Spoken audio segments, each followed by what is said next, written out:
శ్రీవారి కానుకలకు భద్రత కలిగించలేని టీటీడీ పాలక మండలి అధ్యక్షుడు ఈ సందర్భంగా బిఆర్ కాముడు ప్రాయశ్చిత్తంగా తన ఆస్తుల్ని టీటీడీకి రాయించాలి. రవికుమార్ ఏ రకంగా అయితే తన ఆస్తులన్నీ కూడా తను 75,000 రూపాయలు మాత్రమే దొంగతనం చేసి దొరికినాడు. కానీ దొరికిన ఆ దానికి ప్రాయశ్చిత్తంగా ఆయన పిల్లలు, భార్య అధికారిక లెక్కల ప్రకారం 15 కోట్లు, అసలు విలువ 100 కోట్ల విలువైనటువంటి ఆస్తులు టీటీడీకి రాయించినారు.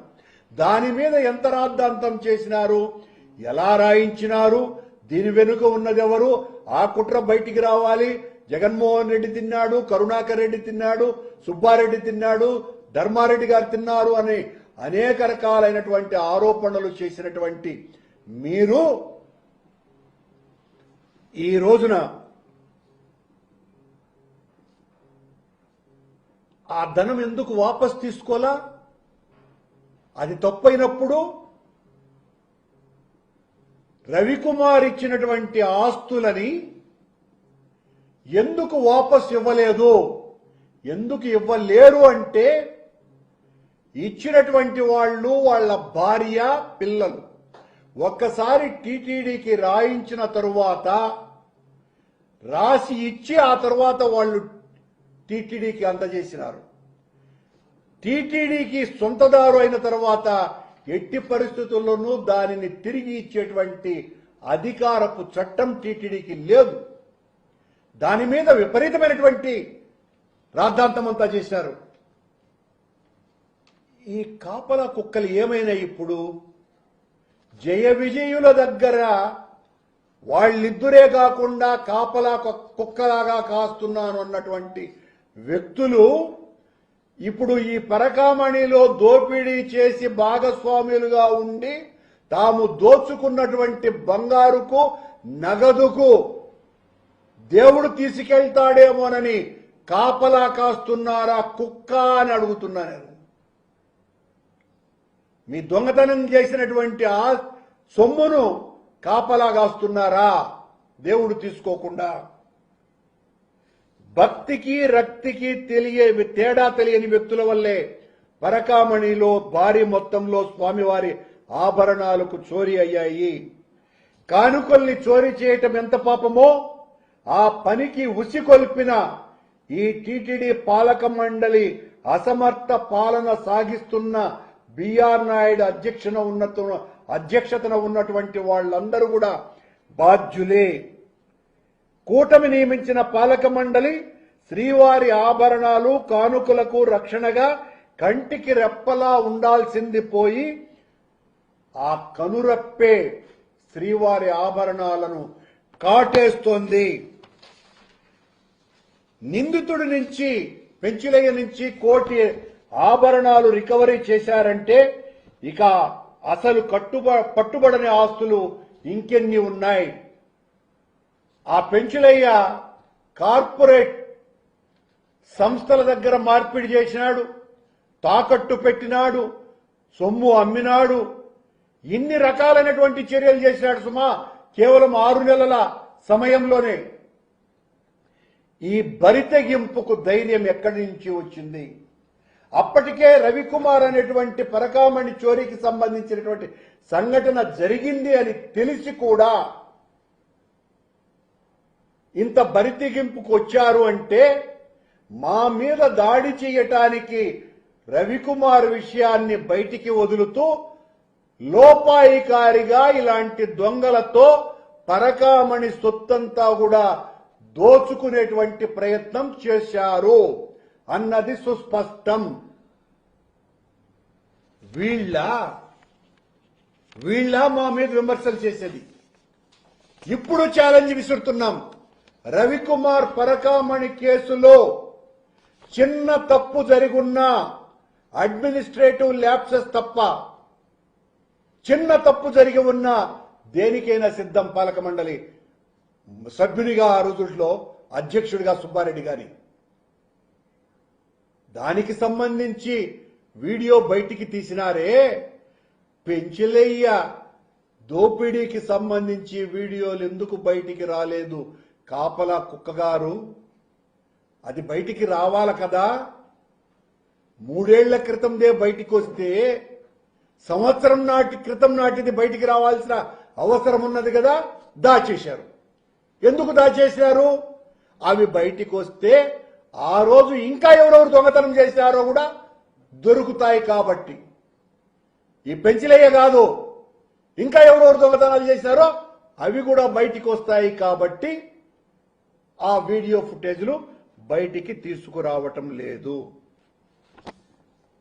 అసలు కానుకలకు భద్రత కల్పించాల్సినటువంటి ప్రభుత్వం, బిఆర్ నాయుడు నేతృత్వంలోని పాలక మండలి ఇకపై ఎవరూ స్వామివారికి కానుకలే ఇవ్వద్దు, చోరీ ఘటన ద్వారా కోట్లాది మంది భక్తులకు సందేశం ఇస్తున్నట్టు లేదా? ఇది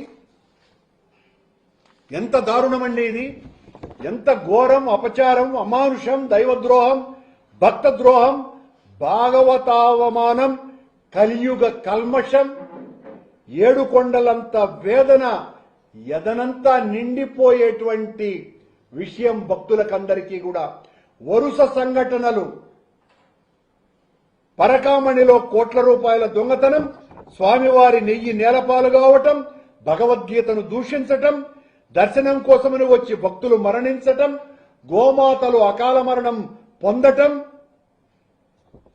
నారాయణ విగ్రహం మలమూత్రాల మధ్యన విసిరి పారవేయటం, ఇవన్నీ దేనికి సంకేతాలు? మీ పాలనా వైఫల్యాలకు ఇంతకంటే ఉదాహరణలు మరొకటున్నాయా? కొండ మీద విచ్చలవిడిగా మద్యం దొరుకుతుంది, రౌడీలు కొట్లాడుకుంటారు, దళారులు మామూలుగా లేరు. మా హయాంలో మేము దాదాపు 600 మందిని కరోనాకు ముందే,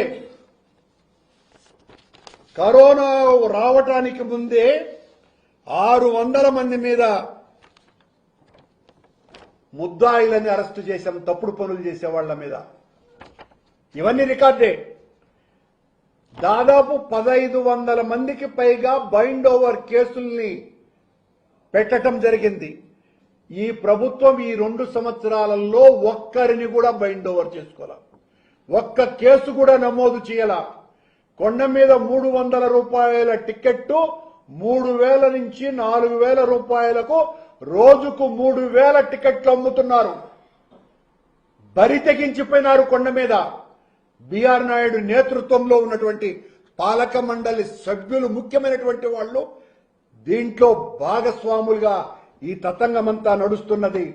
మేము అధికారంలోకి వచ్చిన తర్వాత మేము ఆదాయాన్ని పెంచుకోవాలి కదా అని అంటే కొండ మీద టికెట్లు అమ్ముకోండి అని ప్రభుత్వమే వాళ్లకు దారాదత్తం చేసినట్టుగా 4300 రూపాయల టికెట్లని ఈ రకంగా అమ్ముతున్నారు. కూటమి ప్రభుత్వం వచ్చిన దగ్గర నుంచి అపచార పరంపర నిరంతరం అశేషంగా సాగుతూనే ఉంది. శ్రీవారి కొలువు దొంగలకు, కాముకులకు నిలయంగా మార్చివేశారు. అధ్యక్షుడే అంగనాలతో ఓలలాడుతూ ఉంటే కిందివారు చోరీలు, దొంగతనాలు చేయకుండా ఎలా ఉంటారు? పీఠాధిపతులు, మఠాధిపతులు, ఆలయ రక్షణ జీఎంగార్లు, భక్తులు ఇప్పుడు తప్పనిసరిగా ప్రశ్నించేటువంటి సమయం ఆసన్నమైంది. అన్యాయాన్ని అనంత కోటి గొంతుకులతో నినదించాలి. అష్టగ్రహ కూటమి ఏర్పడితే అన్ని అరిష్టాలు అంటారు పెద్దలు.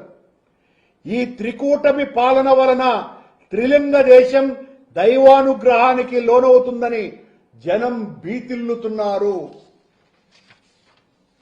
1 కాదు, 2 కాదు, ఈ రకంగా నిన్న పెంచలయ్య పరకామణిలో జరిగినటువంటి దొంగతనాన్ని సమర్థించుకోవటానికి టీటీడీ ఈ రోజున పడిన పాట్లు,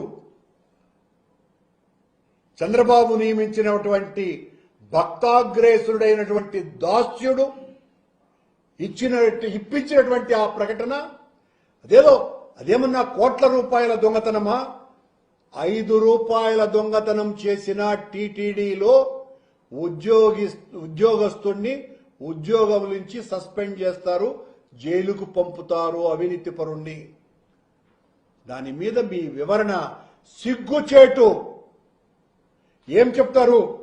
ఈ కృష్ణకుమార్ కేసుకు సంబంధించి 950 $100 నోట్లని 87,21,000 నోట్లని దొంగతనం చేసినటువంటి కేసును పూర్తిగా నీరుగార్చేసినారు.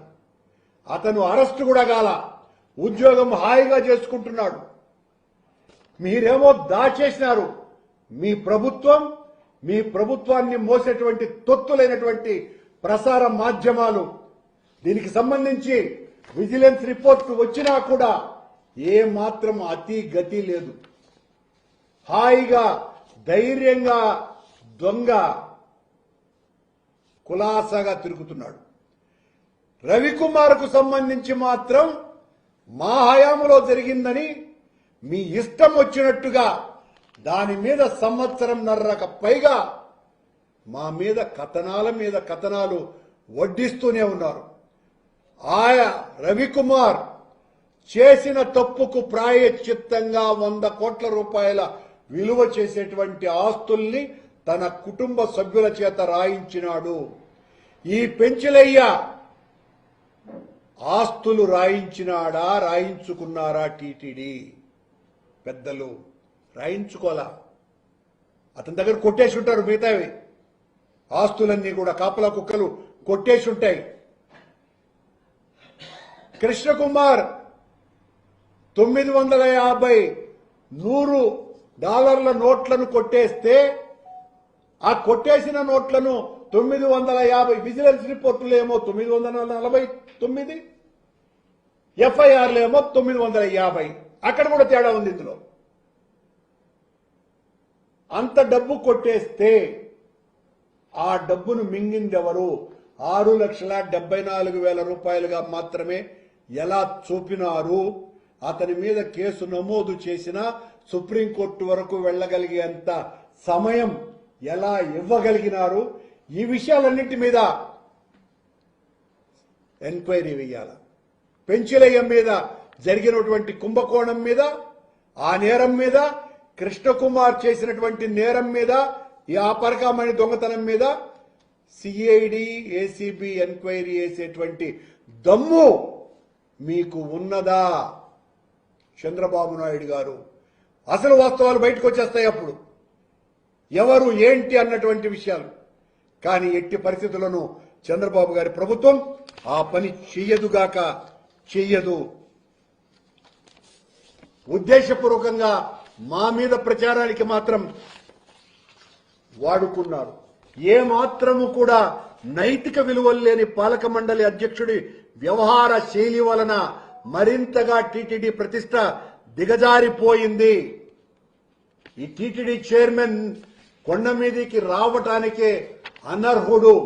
అంత అనైతిక వ్యక్తిని, అంత పాపాత్ముణ్ణి పాలక మండలి అధ్యక్షుడిగా చేసి ఈ పాపాలనన్నింటినీ కూడా ఓ పుట్టలాగా, ఓ అవినీతి కొండలాగా, ఆ బిఆర్ నాయుడే చెప్పినాడు, కొండ మీద ఇంకొక కొండ ఉంది చెత్త కొండ అని. ఆ చెత్త కొండ అంటే వీళ్లు తయారు చేస్తున్న ఈ అవినీతి కొండ, ఆ చెత్త కొండ కాదు. ఇలా ఈ పాపాలన్నీ కూడా నిరంతరము బయటికి వస్తున్నాయి.